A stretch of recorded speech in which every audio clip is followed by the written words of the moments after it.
3월 30일 화요일 아침입니다. 고난주간 둘째 날, 우리를 위하여 십자가의 길, 고난의 길을 가신 주님을 묵상하면서 또 하루를 시작합니다. 오늘도 주님의 은혜와 평강이 가득하시길 간절히 축원합니다. 사도신경으로 우리의 신앙을 고백하겠습니다. 나는 전능하신 아버지 하나님 천지의 창조주를 믿습니다. 나는 그의 유일하신 아들 우리 주 예수 그리스도를 믿습니다. 그는 성령으로 잉태되어 동정녀 마리아에게서 나시고 본디오 빌라도에게 고난을 받아 십자가에 못 박혀 죽으시고 장사된 지 사흘 만에 죽은 자 가운데서 다시 살아나셨으며 하늘에 오르시어 전능하신 아버지 하나님 우편에 앉아 계시다가 거기로부터 살아있는 자와 죽은 자를 심판하러 오십니다. 나는 성령을 믿으며 거룩한 공교회와 성도의 교제와 죄를 용서받는 것과 몸의 부활과 영생을 믿습니다. 아멘. 찬송가 290장 찬송하겠습니다. 찬송가 290장입니다.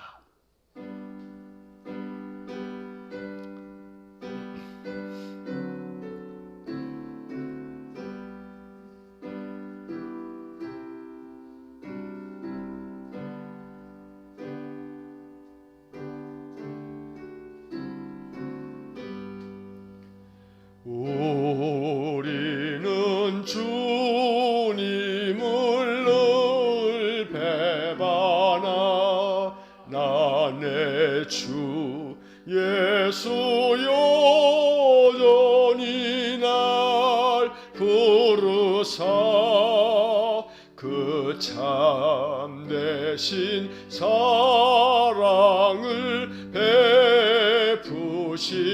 베푸시나니 내 형제여 주님을 곧 따르라. 주 널 위해 비네 주 널 위해 비네 주 널 위해 비네 항상 비시네 주께서 풍성한 은혜를 내려 내 영혼이 나날이 복받으니 주 예수를 너희도 구주로 섬겨 곧 따르면 풍성한 복 받겠네.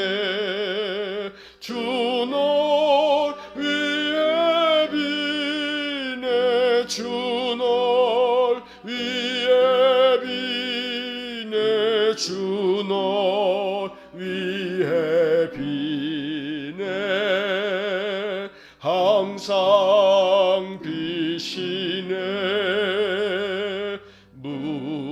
무거운 짐 지고에 타는 인생 주 예수께 돌아와고 시오라. 내 주 예수 너희를 돌보실 때에 참복락관 위가 넘치겠네. 주 널 위해 비네 주 널 위해 비네 주 널 위해 비네 항상 비시네. 아멘. 사랑과 은혜가 풍성하신 거룩하신 하나님, 허물과 죄로 죽을 인생, 죄와 악에 빠져 늘 하나님 배반하며 하나님 등지는 어리석은 인생, 이 패역한 인생들을 긍휼히 여기사 우리를 건져내시려고 구원하시려고 독생자 예수님까지 아낌없이 내어주신 하나님의 크신 사랑을 이 아침 찬양합니다. 우리에게 자비를 베푸사 다시금 회복할 수 있도록, 다시금 돌이켜 주님을 따를 수 있도록 언제나 우리에게 먼저 손 내밀어 주시고 우리를 붙들어 주시고 일으켜 주시니 감사합니다. 오늘 한 날도 우리의 인생의 삶, 하나님께서 내게 다시금 주신 이 귀한 생명, 다시 또 하루를 살면서 하나님의 뜻을 따르라고 또다시 기회를 주신 하나님의 크신 사랑에 감사와 찬송을 올려 드립니다. 자비로우신 하나님, 오늘 한 날이 마치 내게 주어진 마지막 하루인 것처럼 이 하루를 살 때에 하나님의 뜻에 온전히 순종하고 하나님의 마음을 더 깊이 헤아려 하나님 기뻐하시는 삶이 되기를 원합니다. 자비로우신 하나님, 아침 안개처럼 잠시 있다 사라질 인생에 대하여 집착하지 않게 하시고 연연하지 않게 하시고 마치 인생의 삶이 모든 것이 되는 양 여기에 마음을 쏟지 않게 하시고 오직 순례자와 같이 우리의 본향 하나님 나라를 향하여 한 걸음 한 걸음 주님과 함께 나아가는 신실한 주의 백성, 주님의 제자들 되어지도록 은혜를 내려 주옵소서. 오늘도 이 고난주간 둘째 날 우리 주님 걸어가신 십자가의 길을 묵상합니다. 하나님의 뜻을 따르기 위하여 죽음의 길을 걸어가신 주님의 마음을 묵상합니다. 우리 주님 얼마나 고독했을까? 우리 주님 얼마나 고뇌에 차 괴로워하셨을까? 주님의 그 찢어지는 마음, 그 고통의 마음을 조금이라도 느끼기 원해 주님 앞에 기도하오니 주의 성령께서 이 한 주간 우리 성도들의 마음에 감동을 주셔서 주님의 아픔이 조금이라도 느껴지게 하시고 주님의 그 외로움과 고독이 조금이라도 느껴지게 하시고 주님의 그 말할 수 없는 번민과 고통함이 우리의 마음속에 조금이라도 느껴지도록 은혜를 주시기 원합니다. 그리하여 나를 얼마나 주님이 사랑하셨는지, 나를 위하여 얼마나 주님이 옛끓는 마음으로 자신의 생명을 내어주셨는지 하나님이 한 주간 더 깊이 묵상하며 주님의 은혜와 사랑에 감사 찬송하며 내 인생의 남은 삶 주님을 뒤따르기로 결정하고 날마다 자기를 부인하고 자기 십자가를 지기 위해 성령의 도우심을 간구하면서 인생의 삶을 살아나가는 우리 모든 성도들 되게 해 주옵소서. 전능하신 하나님, 오늘도 우리의 연약함을 주님 앞에 고백합니다. 아무리 마음에 굳은 의지로 결심하여도 우리는 늘 쓰러지고 넘어지고 흔들릴 수밖에 없는 연약한 존재입니다. 주님이 붙잡아 주시지 아니하시면, 약속하신 보혜사 성령을 충만하게 부어주시지 아니하시면 우리는 이내 무너지고 꺾일 수밖에 없는 인생들입니다. 주님 긍휼히 여겨주시고 오늘도 보혜사 성령 하나님 우리의 삶 가운데 임재하셔서 우리 성도들을 굳건하게 붙잡아 주시고 우리의 인생 가운데 성령께서 방패가 되셔서 악한 마귀의 모든 괴계를 물리쳐 주시고 마귀로 하여금 우리의 마음에 틈타지 못하도록 주의 성령이 우리의 마음 가득히 임재해 주시옵기를 간절히 빌고 원합니다. 날마다 깨어있어 기도하면서 한날 한날 영적으로 퇴보하지 않도록, 영적으로 꺾이거나 흔들리지 않도록 늘 날마다 주님 말씀 생각하며 주의 이름을 부르면서 한날 한날 우리의 모든 일과를 잘 감당해 갈 수 있도록 은혜 주시기 원합니다. 결코 마귀가 내 마음에 악한 생각을 집어넣지 못하도록 먼저 내 마음을 영적으로 바로 세워서 찬송을 채우고 말씀을 채우고 기도가 가득한 심령이 되어지도록 은혜를 내려 주옵소서. 오늘도 주의 성령께서 우리 성도들의 마음에 기도할 제목들을 생각나게 해주시고 주님께서 우리의 마음을 이끌어 주셔서 날마다 주의 이름으로 중보하며 기도하게 하여 주옵소서. 기도의 인생이 되게 하여 주셔서 기도에 있어서는 부유한 자가 되기를 간절히 원합니다. 그리하여 기도를 통해 주님과 더 깊은 영적 교통함을 이루어갈 수 있도록 은혜를 내려 주옵소서. 내 육신의 삶의 필요를 간구하는 기도도 우리에게 필요하겠으나 언제나 주님 앞에 간구하는 기도만 드릴 것이 아니라 더 다른 이 세상 많은 세상 사람들을 위하여 중보하며 기도하는 사명도 감당하고 무엇보다 주님과 더 영적인 깊은 대화를 통해서 기도가 주님과 더 친밀해지는 시간이며 더 주님의 마음을 깊이 헤아리는 시간이 되어서 기도를 통해서 나의 뜻을 굽히고 기도를 통해서 주님의 뜻을 세워갈 줄 아는 신실한 성도들 되게 하여 주옵소서. 오늘도 우리 성도들의 가정과 저들온 식구들을 하나님 눈동자같이 보호하여 주시고 이 코로나 시대에 주님이 안전하게 지켜주시고 우리 성도들의 모든 출입에 평강이 있게 하시며 저들 행하는 모든 일마다 형통의 복을 주시고 은총의 표적을 나타내 주시기를 간절히 원합니다. 그리하여 이 하루 동안 하나님이 나를 도우셨구나, 하나님 내 곁에 계시구나, 하나님 나와 함께 계셔서 내 마음을 지켜주고 계시는구나, 날마다 마음 깊이 감동으로 느끼게 하시고 늘 주님을 찬송하는 복된 삶이 되게 해 주옵소서.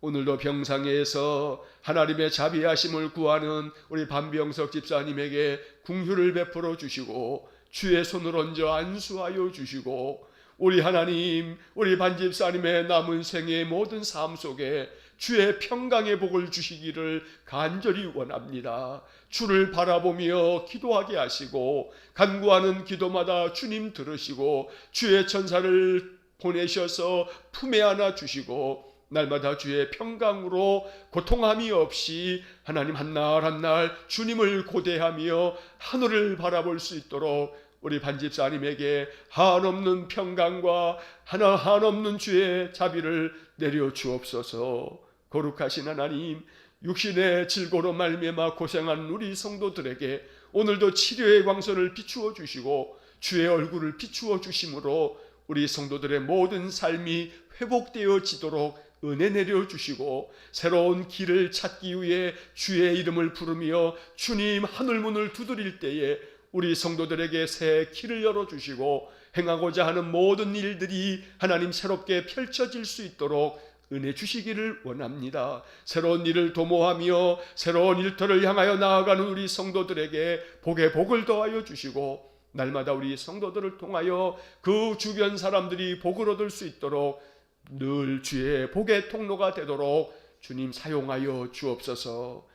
오늘도 우리에게 주시는 말씀을 읽고 이 말씀 깊이 묵상할 때에 말씀 속에서 복음을 발견하고 말씀을 붙들고 살아가는 우리 성도들 되게 해 주옵소서. 예수님 이름으로 기도하옵나이다. 아멘. 오늘 아침 우리에게 주시는 하나님의 말씀은 누가복음 22장 54절에서 71절의 말씀입니다. 누가복음 22장 54절에서 71절까지의 말씀을 봉독하겠습니다. 예수를 잡아 끌고 대제사장의 집으로 들어갈새 베드로가 멀찍이 따라가니라. 사람들이 뜰 가운데 불을 피우고 함께 앉았는지라. 베드로도 그 가운데 앉았더니 한 여종이 베드로의 불빛을 향하여 앉은 것을 보고 주목하여 이르되 이 사람도 그와 함께 있었느니라 하니 베드로가 부인하여 이르되 이 여자여 내가 그를 알지 못하노라 하더라. 조금 후에 다른 사람이 보고 이르되 너도 그 도당이라 하거늘 베드로가 이르되 이 사람아 나는 아니로라 하더라. 1시간쯤 있다가 또 한 사람이 장담하여 이르되 이는 갈릴리 사람이니 참으로 그와 함께 있었느니라. 베드로가 이르되 이 사람아 나는 내가 하는 말을 알지 못하노라고 아직 말하고 있을 때에 닭이 곧 울더라. 주께서 돌이켜 베드로를 보시니 베드로가 주의 말씀 곧 오늘 닭 울기 전에 내가 3번 나를 부인하리라 하심이 생각나서 밖에 나가서 심히 통곡하니라. 지키는 사람들이 예수를 희롱하고 때리며 그의 눈을 가리고 물어 이르되 선지자 노릇하라. 너를 친 자가 누구냐 하고 이 외에도 많은 말로 욕하더라. 날이 새매 백성의 장로들 곧 대제사장들과 서기관들이 모여서 예수를 그 공회로 끌어들여 이르되 내가 그리스도이거든 우리에게 말하라. 대답하시되 내가 말할지라도 너희가 믿지 아니할 것이요 내가 물어도 너희가 대답하지 아니할 것이니라.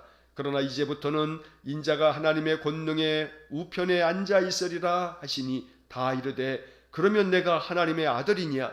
대답하시되 너희들이 내가 그라고 말하고 있느니라.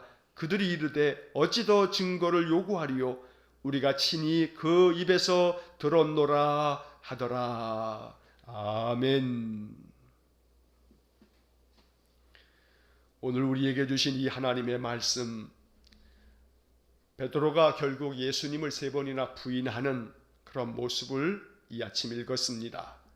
그리고 예수님께서 붙잡혀간 그곳에서 희롱을 당하시고 또 고초를 겪으시는 말씀들을 우리가 보면서 이렇게 주님께서 걸어가신 이 십자가의 길, 고난의 길이 우리의 마음 가운데 깊은 묵상이 되고 이 속에 하나님의 은혜가 있으며 이 속에 하나님의 크신 사랑이 있음을 성령의 감동으로 깊이 깨닫는 귀한 은혜가 있기를 축원합니다. 본문의 말씀을 이제 살펴보면 54절 말씀에 예수를 잡아 끌고 대제사장의 집으로 들어갈새 베드로가 멀찍이 따라가니라. 55절 사람들이 뜰 가운데 불을 피우고 함께 앉았는지라 베드로도 그 가운데 앉았더니. 여러분, 베드로가 예수님께 뭐라고 이야기했습니까?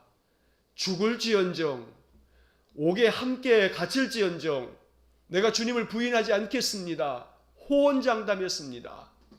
다른 사람은 다 부인할지라도 나는 결코 죽을지언정 부인하지 않겠습니다.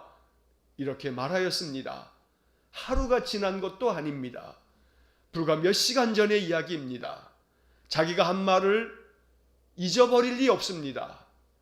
지금 그래서 베드로는 예수님 붙잡혀간 그 대제사장의 집으로 함께 들어갑니다. 그리고 멀찍이 따라갑니다. 그리고 그 뜰 가운데 베드로가 그 가운데 앉았더니 라고 오늘 성경에 기록되어져 있습니다. 예수님과 베드로의 거리가 지금 어떠한지를 봐야 합니다. 베드로가 멀찍이 따라가니라. 늘 가까이 주님을 따라갔던 베드로. 그래서 누가 크냐 그렇게 제자들끼리 싸울 때에는 내가 주님과 더 가까워 나는 항상 주님의 옆자리에 있어 하면서 주님께 항상 가장 가까이 있다고 그렇게 늘 내세웠던 베드로였을 텐데 지금 베드로의 그 주님과의 거리가 멀찍이 따라가고 있더라는 겁니다. 나와 주님과의 거리는 지금 어떻게 되고 있는지, 더 가까워지고 있는지 아니면 그냥 멀찍이 따라가고 있는지, 나와 주님의 영적 거리를 한번 이 아침 묵상하면서 주님 앞에 우리의 마음을 내어드려야겠습니다. 베드로가 그 가운데 앉아있다고 말씀합니다. 오늘 이 말씀은 우리가 결코 베드로를 비난할 수 없는 것은 그나마 그래도 베드로는 주님을 멀찍이나마 따라가면서 이 대제사장의 뜰에 앉아 있습니다. 여러분, 저는 이 말씀을 묵상하면서 이런 생각을 해봅니다. 베드로는 지금 용기와 비겁 사이에 한가운데 앉아 있다. 마음 가운데 용기를 내어서 주님을 따라갑니다. 잡혀가신 그곳까지 따라갑니다. 대제사장의 뜰 가운데까지 왔습니다. 그 한가운데 앉아 있습니다. 이건 베드로의 분명한 용기입니다. 그러나 그 다음 이어지는 56절 이하의 말씀에서 한 여종이 이 사람도 그와 함께 있었다 하니까 베드로 부인합니다. 이 여자야 내가 그를 알지 못한다. 또 어떤 사람이 와서 너도 그의 도당이다 이야기하니까 이 사람아 나는 아니라 이렇게 이야기합니다. 그리고 1시간쯤 지나 또 한 사람이 장담하면서 말하기를 야, 이 사람은 갈릴리 사람이다. 참으로 그와 함께 있었다 라고 이야기하자 베드로는 3번째 부인합니다. 이 사람아 나는 네가 하는 말을 알지 못한다. 여기에 베드로의 비겁함이 있습니다. 대제사장의 뜰 한가운데 앉아있는 것은 베드로의 그나마 용기인데 베드로는 예수님 말씀하신 것처럼 결국 3번이나 예수님을 부인했습니다. 이것은 베드로의 비겁함입니다. 지금 베드로는 용기와 비겁 이 한가운데 서 있는 겁니다. 어쩌면 이 베드로의 모습이 우리의 모습입니다. 우리는 인생을 살아가면서 믿음을 가지고 산다 하면서 하나님과 세상 이 한가운데 앉아 있습니다. 하나님의 말씀에 순종할 때도 있지만 더러는 세상의 가치관, 세상 사람들이 살아가는 그러한 탐욕 가득한 세상의 모습으로 죄 가운데 그저 죄를 합리화시키면서 세상 가운데서 어정쩡하게 하나님과 세상 그 한가운데에서 경계선에서 담장 위에서 마치 걸어가는 그런 사람처럼 우리는 그렇게 용기와 비겁 이 중간에서 인생을 살아가고 있다는 것입니다.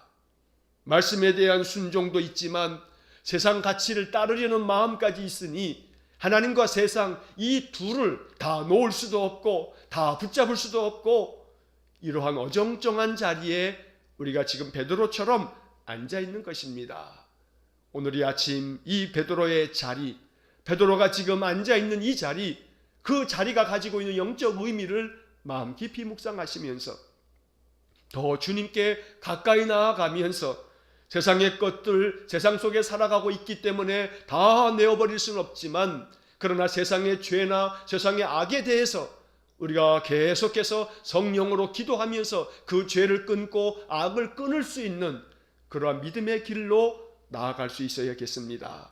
그래서 세상의 가치대로 사는 것이 아니라 하나님의 가치, 하나님이 원하시는 뜻을 따라서 한 걸음 한 걸음 더 가까이 주께로 나아가는 신실한 믿음의 삶이 될 수 있기를 간절히 축원합니다. 자, 이렇게 베드로가 3번 주님을 부인하자 오늘 본문의 말씀을 보니까 60절에 베드로가 3번째 부인하고 나서 60절 하반절을 보면 아직 말하고 있을 때에 닭이 곧 울더라. 어쩌면 이렇게 타이밍이 정확한지 네가 오늘 닭이 울기 전에 3번 나를 부인하리라 주님이 몇 시간 전에 말씀하셨습니다. 그런데 이 말씀이 이렇게 정확하게 한치의 오차도 없이 베드로 앞에 펼쳐지고 있습니다. 3번 모른다고 딱 부인하자 그 말이 떨어지기도 무섭게 말하고 있을 때에 닭이 울고 있는 겁니다. 베드로가 얼마나 소스라치게 놀랐겠습니까? 아마 소름이 돋았을 겁니다. 몇 시간 전에 예수님 말씀하신 것처럼 닭이 울기 전에 3번 나를 부인할 것이라고 말씀하셨는데 그때 베드로는 아니라고, 절대 그렇지 않을 거라고 그렇게 베드로가 이야기했는데 안타깝게도 예수님 말씀이 한치 오차도 없이 이렇게 펼쳐지고 있는 것입니다. 말씀은 정확무오합니다. 말씀은 정확하고 절대 틀림이 없습니다. 우리의 인생의 삶을 살아가는 동안 그러므로 말씀에 대한 신뢰, 말씀이 내 삶 속에 이루어짐으로 그 약속의 말씀이 내 삶 속에 이루어질 것이라고 하는 흔들림 없는 믿음을 간구해야 합니다. 우리의 인생의 삶에 주님 약속하신 말씀들도 그대로 이루어질 줄로 믿습니다. 그러므로 약속의 말씀을 날마다 붙잡고 살아야 합니다. 아마 베드로는 그렇게 생각했을 겁니다. 닭이 울기 전에 네가 나를 3번 부인할 거야. 이렇게 주님 말씀하실 때 주님 그 말씀만큼은 틀리셨네요. 주님 다른 말씀은 다 진리의 말씀인데 그것만큼은 사실이 아니겠네요. 아마 베드로의 마음속에 오만하고 자만한 마음으로 그렇게 생각했을지 모릅니다. 하지만 베드로가 오늘 이렇게 자기가 3번 부인하자마자 닭이 우는 이 소리를 들으면서 베드로는 소스라치게 놀라면서 주님의 말씀이 생각나서 밖에 나가서 심히 통곡을 합니다. 이 베드로의 마음을 우리가 묵상하면서 그 마음을 헤아려 보고 그 베드로의 마음이 내 안에 담겨지기를 오늘 하루 동안에 더 깊이 기도하시기를 간절히 축원합니다. 자, 여러분, 이 61절 말씀을 보시면 주께서 돌이켜 베드로를 보시니, 이 구절이 나옵니다. 베드로가 3번 부인하고 닭이 울고 그때 예수님께서 돌이켜서 베드로를 보십니다. 예수님의 시선과 베드로의 시선이 만나게 되는 것입니다. 예수님이 베드로를 봅니다. 베드로도 예수님을 봅니다. 베드로가 예수님의 그 눈빛을 바라보면서 베드로의 마음, 베드로의 심정이 어떠했을지를 한번 생각해 봅니다. 그런데 예수님의 그 시선은 책망의 시선이 아닙니다. 네가 나를 결국은 부인했구나. 네가 결국은 죽을지언정, 옥에 같이 함께 갈지언정 부인하지 않겠다고 말했던 네가 결국은 무너져 내렸구나 하면서 주님이 책망하듯이 베드로를 바라보신 게 아닙니다. 오늘 주님께서 돌이켜 베드로를 보셨다는 이 말씀에서 우리는 주님의 시선이 은혜의 시선이고 자비의 시선이고 긍휼의 시선이라는 사실을 잊지 말아야 합니다. 주님이 돌이켜 베드로를 보셨다는 이 말씀이 오늘 본문에서 복음으로 우리의 마음에 다가오기를 축원합니다. 이것은 복음입니다. 주님이 돌이켜서 베드로를 보신 것은 야단치기 위해서가 아닙니다. 너 참 야속하구나, 이렇게 주님께서 베드로에게 핀잔어린 시선으로 베드로를 바라보신 것이 아닙니다. 괜찮다 베드로야, 그것이 우리 인생이란다. 그래, 네가 나를 3번이나 부인했구나. 그래, 그것이 너의 모습이고 우리 인생들의 모습이니 괜찮다. 주님 말씀하여 주시듯 주님 베드로를 바라보시면서 따뜻한 시선으로, 위로의 시선으로, 아니 베드로야 낙담하지 말아라, 괜찮다. 너는 곧 회복될 것이다. 네가 돌이킨 후에 너의 많은 형제들을 굳건하게 만들 테니 너 마음속에 낙담하지 말아라.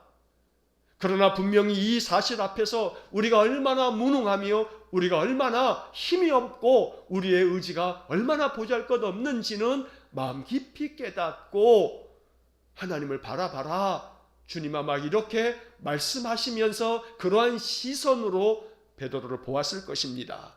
우리 주님의 시선은 책망의 시선이 아닙니다. 위로의 시선이고 또 은혜의 시선입니다.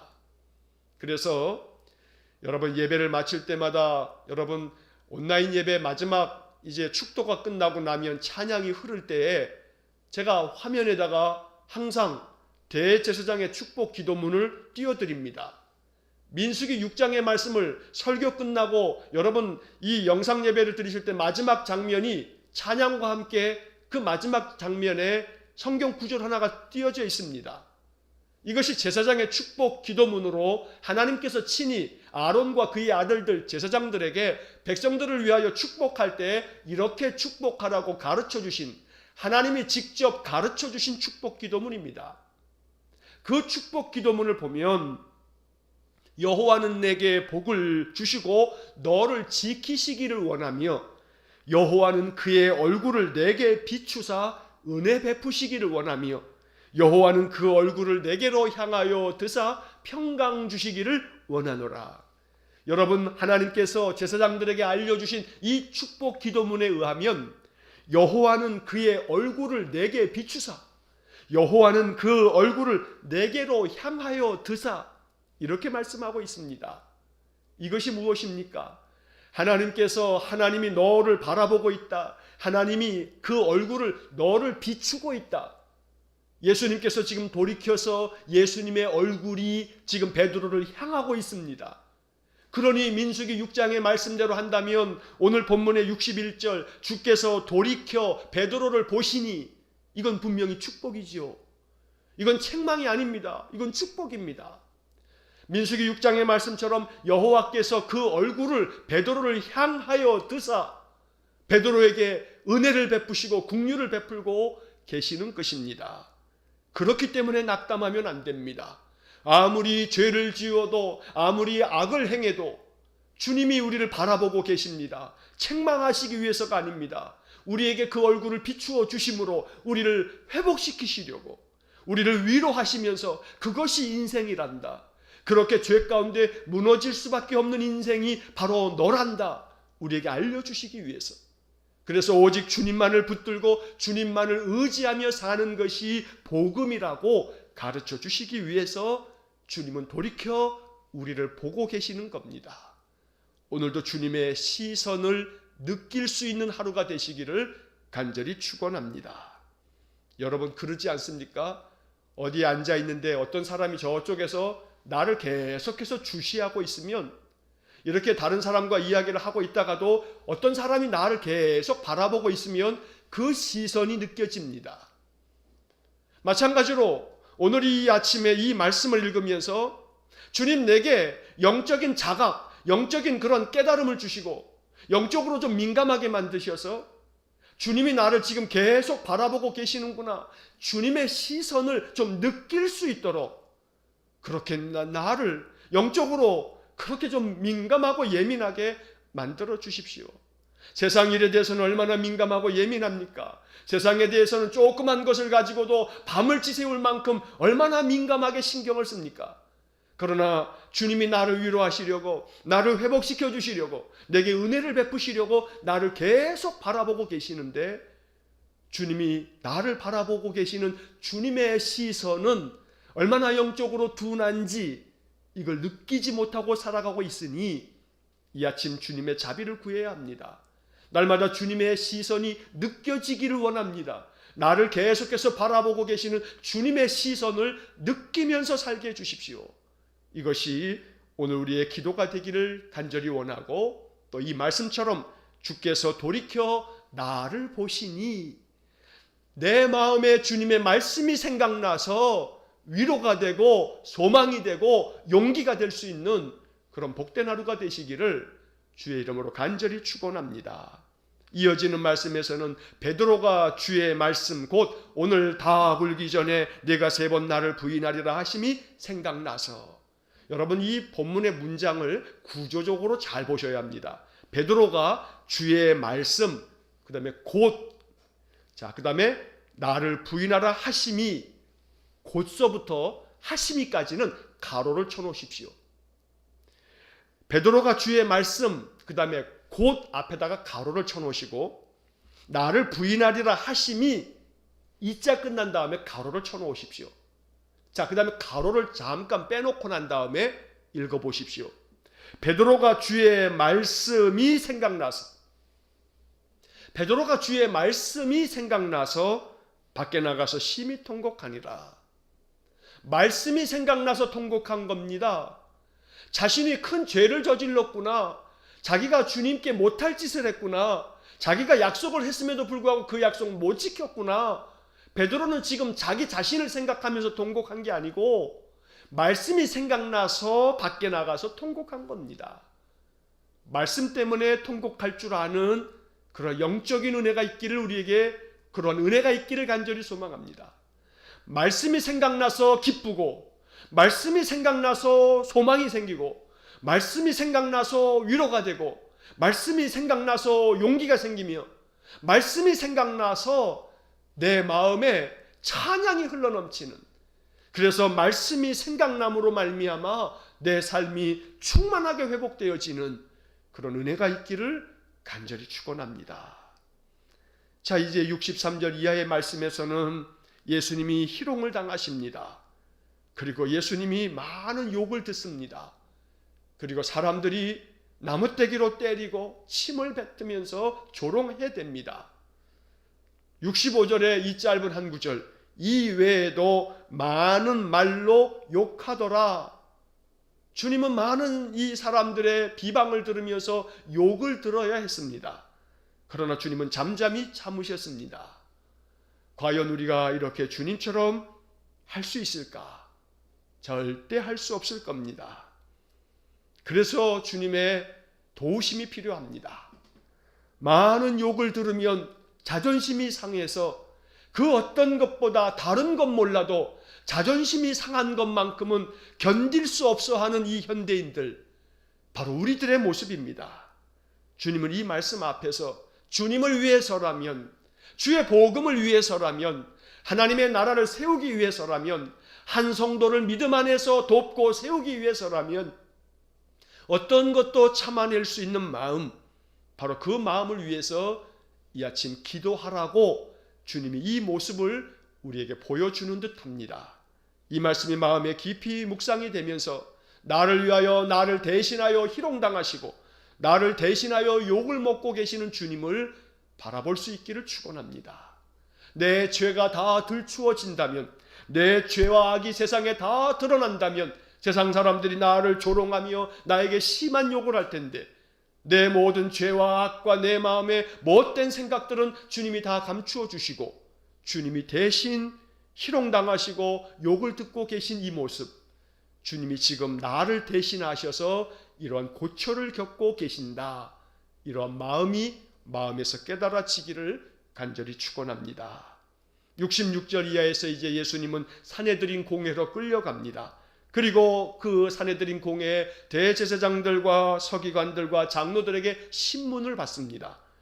그들은 예수님께 묻습니다. 신문합니다. 네가 정말 그리스도냐? 우리에게 말해라. 예수님 대답하십니다. 내가 말할지라도 너희가 믿지 않을 거다. 또 내가 너희들에게 무언가를 물어도 너희들 대답하지 아니할 거 아니냐. 그러나 이제부터는 인자가 하나님 우편에 앉는 것을 너희가 보게 될 거다. 주님 말씀하십니다. 그러자 70절에서 그들은 또다시 주님께 묻습니다. 그러면 네가 하나님의 아들이냐? 주님은 대답합니다. 너희들이 내가 하나님의 아들 바로 그라고 너희들이 말하고 있다. 여러분, 이 산헤드린 공회에서 장로들과 대제사장들과 서기관들이 주님께 묻고 있는 이 두 가지를 한번 보십시오. 첫째는 네가 그리스도냐?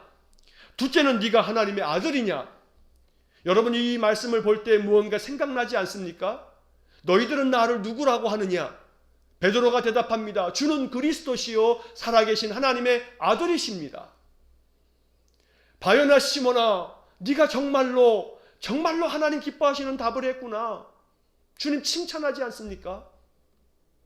이것은 하나님께서 너에게 알려주신 것이다 말씀하십니다. 그런데 여기 보십시오. 산헤드린 공회 사람들은 네가 그리스도냐? 네가 하나님의 아들이냐? 이 두 가지 사실을 정확하게 지금 적시하고 있습니다. 말하고 있습니다. 그런데 이것은 그냥 그들의 알매 불과합니다. 그들이 많은 소문으로 들은 지식에 불과합니다. 예수님이 그리스도이며 하나님의 아들이라고 하는 예수 그리스도에 대한 정확한 이 고백이 그저 그들에게는 단순히 지식에 불과했고 소문에 불과했습니다. 믿음에 가득 찬 신앙의 고백이 아니고 예수님을 책망하고 신문하기 위한 그런 신문의 말에 불과했던 것입니다. 알미 믿음이 될 수 없을 수 있습니다. 아는 것이 다 믿음은 아닙니다.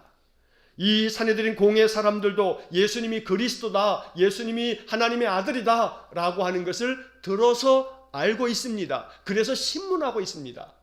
하지만 그들이 알고 있는 이 사실이 그들의 믿음은 아닙니다.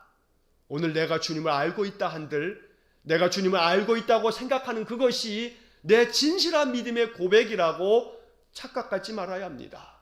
다시 한번 내 믿음의 고백을 점검해 볼 수 있어야 합니다. 내가 알고 있는 것들이, 내가 알고 있는 신앙의 지식들이 정말로 내 안에서 진심 어린 신앙의 고백이 될 수 있기 원합니다. 오늘 이것이 이 아침 우리의 기도가 될 수 있기를 간절히 축원합니다. 오늘 이 본문의 말씀을 다시 한번 이 하루 동안에 묵상하시면서 무엇보다도 이 말씀이 담고 있는 복음, 주님께서 돌이켜 나를 보고 계신다. 오늘 한날 주님의 시선을 느끼시면서 이 한날을 은혜 가운데 살아가시기를 주의 이름으로 간절히 축원합니다. 기도하겠습니다. 사랑이 많으신 아버지 하나님, 우리에게 자비로운 시선으로 오늘도 바라보시는 주님의 시선을 마음 깊이 느끼면서 이 하루를 살기 원합니다. 여호와는 그 얼굴을 내게 비추사 은혜 베푸시기를 원하며 여호와는 그 얼굴을 내게로 향하여 드사 평강 주시기를 원하노라. 주님, 오늘도 주의 얼굴을 우리에게 비추어 주셔서 주님의 그 따뜻한 시선 때문에 다시 한번 위로를 얻고 용기를 얻는 모든 성도들 되게 해 주옵소서. 한날의 모든 삶을 주님께 의탁하오며 예수님 거룩하신 이름으로 기도하옵나이다. 아멘. 우리 구주 예수 그리스도의 은혜와 하나님 아버지의 극진하신 사랑과 성령의 교통하심이 흔들리고 쓰러지고 무너져도 돌이켜 우리를 바라보시면서 위로하시고 다시 일으켜 세워주시는 우리 주님의 시선, 여호와의 얼굴을 바라면서 오늘 한 날도 믿음 안에서 승리하며 나아가기를 소원하는 머리 숙인 귀한 성도들 위에와 저들 가정과 온 가족들 위에, 우리 성도들의 일터와 저들의 모든 생업의 터전 위에 이제로부터 영원토록 함께 하시길 간절히 축원하옵나이다. 아멘.